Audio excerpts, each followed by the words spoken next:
దగ్గరగా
నాగేశ్వరరావు గారు గురించి చెప్తారు.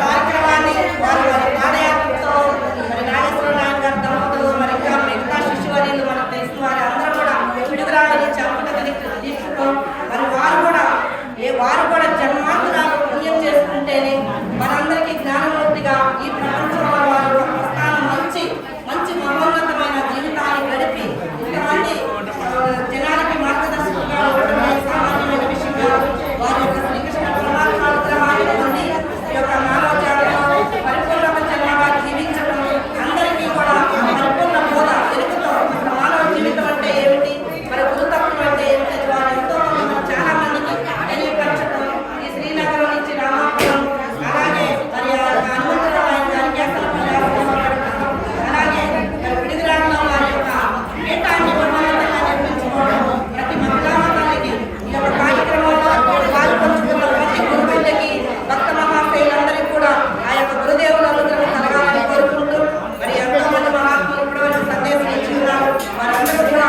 గురువర్యులు అనుగ్రహం కలగాలని కోరుకుంటూ పదే రానున్న తరాలకు కూడా ఇలా రానున్న తరాలకు కూడా మరి ఇంకా పెరగాలి. మరి యువత ముందుగా ఇప్పుడు